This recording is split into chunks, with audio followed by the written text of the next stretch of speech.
వలిగొండ ప్రచార సభలో భువనగిరి పార్లమెంట్ అభ్యర్థి కోమటిరెడ్డి వెంకటరెడ్డి మాట్లాడుతున్నారు. లైవ్ చూద్దాం. కాంగ్రెస్ పార్టీ జీరో సున్నా ఉండే జీరోకి వెళ్ళి 80% గుంజుకొచ్చి నాకని పోరాటం చేసి ఇలా జిల్లా పరిషత్ చైర్మన్ కూడా చేసే బాధ్యత ఆయనకే అప్పచెప్పినాం. మేమందరం కూడా ఎంపీ ఉన్నా జిల్లా పరిషత్ చైర్మన్ మీ చేతుల్లో పెడతామని చెప్పినాం.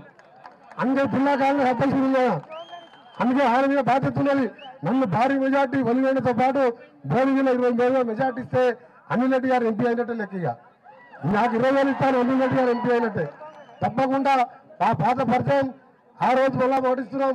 ఇప్పుడే వెంకటరామన్ అంటుడు, వెంకటరామరెడ్డి అంటుడు.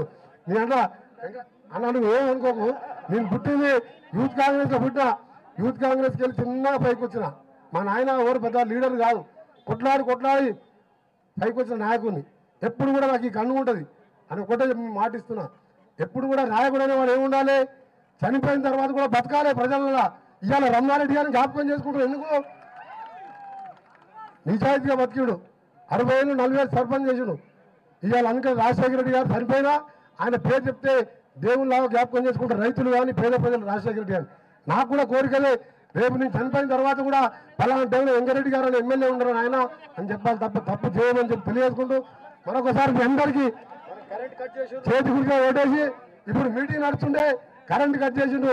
రేపు కేసీఆర్ గారు ఒకటి చెప్తున్నా, రేపు ఆయన మీటింగ్ ఉన్నది గ్రౌండ్ లా, మన ఎల్పీ స్టేడియంలో 4 ఎంపీల ప్రచారం పెడితే 4,000 లేరు, వలిగొండలో ఉన్నంత మంది కూడా లేరు. ఆడ ఆ ప్రచారం క్యాన్సల్ చేసుకుని పోయిండు. అందుకనే కోమటిరెడ్డి వెంకటరెడ్డి ఓడగొట్టడానికి ఎన్ని ప్రయత్నాలు చేస్తారు. మీ అందరికి 2 చేతులు ఎత్తి నమస్కరిస్తూ కోమటిరెడ్డి సోదరులుగా మీ అందరు ప్రార్థిస్తున్నాం. అనిల్ రెడ్డి గారు మేము అండగా ఉండి ఈ ప్రాంతాన్ని అభివృద్ధి కాదు 2023లో ఒకటే ఆలోచన మాకు, అందరూ సమానంగా బతకాలి, ఆయన చేతిలో మనం బానిసలాగా బతకొద్దనేది మా కోరిక. కొట్లాడి తెచ్చుకున్న తెలంగాణ ఫస్ట్ పట్టిపోయింది, 4 ఏళ్ళలో మొత్తం దోసుకుంటాడు, దాన్ని పునర్నిర్మించాలనేది మా కోరిక. అందుకని మీ అందరూ కూడా ఆశీర్వదించి హస్తం గుర్తుపై ఓటేసి గెలిపించాలని మరొకసారి మీ చేతులెత్తి నమస్కరిస్తూ ముగిస్తున్నాను. జై హింద్. మీరు అందరూ చూస్తూనే ఉన్నారు, ఇప్పుడు మన మీటింగ్ సక్సెస్ అయిందని కరెంట్ కట్ చేసిండు. ఇప్పుడు కరెంట్ కట్ చేసినందుకు 2023లో ప్రగతి భవన్ ఖాళీ చేస్తాం మనం అందరం కలిసి. కేసీఆర్ ని ఛాలెంజ్ చేసి